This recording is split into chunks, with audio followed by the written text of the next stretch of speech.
Bonjour à tous, je suis Nitriman et bienvenue sur cette nouvelle vidéo qui portera sur l'acné et comment l'éviter. Je sens donc que certains vont se sortir un petit peu concernés. Pour commencer, l'acné, c'est quoi? Eh bien, c'est une maladie chronique du follicule pilosébacé, c'est-à-dire que c'est une inflammation des glandes sécrétant le sébum à la racine des poils. L'acné peut définir également toutes sortes de boutons sur votre joli visage couvert par ces atrocités. Autrement dit, les bons gros boutons bien sales qui vous donnaient tant de charme au collège. Que de souvenirs. Ah, déjà, je sens que là, ça vous a mis en appétit. Cela survient régulièrement à l'adolescence. Vous savez de quoi je parlais. Cela est dû à des anomalies de cellules kératinocytes, qui sont les cellules superficielles de la peau. Ces cellules bloquent les canaux excréteurs situés à la racine des poils. Cela entraîne l'accumulation de sébum qui ne peut pas se diriger vers la peau et qui conduit à la formation de boutons ou de comédons. Les comédons qui sont tout simplement des points blancs et des points noirs. Vous savez donc très bien ce que c'est.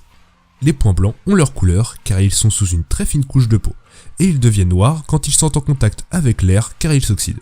Vous commencez à vous dire que c'est sale? Eh bien, ce n'est pas fini. Ces boutons, considérés comme lésions, peuvent se compliquer d'inflammation due à une bactérie anaérobie, c'est-à-dire qu'elle vit sans oxygène. C'est une bactérie de la fleur cutanée. La coupable de cette inflammation, c'est la bactérie Propionibacterium acnes, qui prolifère dans le sébum. C'est mignon. Comme vous l'aurez deviné, car vous êtes une sacrée bande de champions, la bactérie tient son nom de l'acné.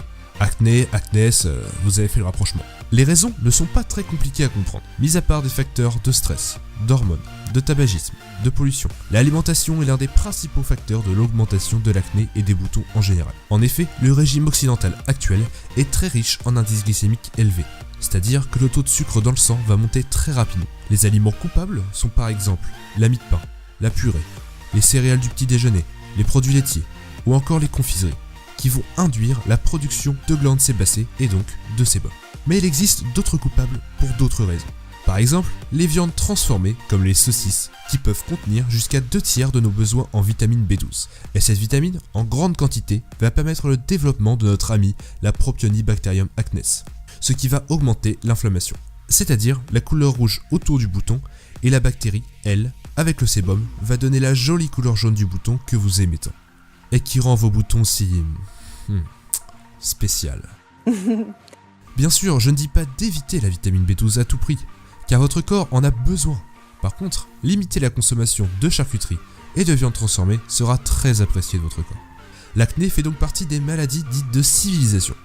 En effet, l'acné était totalement inconnu dans les tribus de chasseurs-cueilleurs. Ce sont des populations s'alimentant avec ce qu'ils trouvent dans la nature, comme je vous l'explique dans la vidéo sur le sujet. Pour conclure, évitez les aliments à indice glycémique élevé et limitez les produits de viande transformés. Cela vous évitera peut-être de ressembler à ça. Cette vidéo est donc le premier épisode de la série des maladies de civilisation. J'ai voulu commencer par l'acné, car c'est un sujet relativement simple et dont tout le monde a quelques connaissances dans le sujet, n'est-ce pas? Merci d'avoir regardé cette vidéo, n'hésitez pas à vous abonner à la chaîne, d'aimer et de partager si ça vous a plu. Salut tout le monde.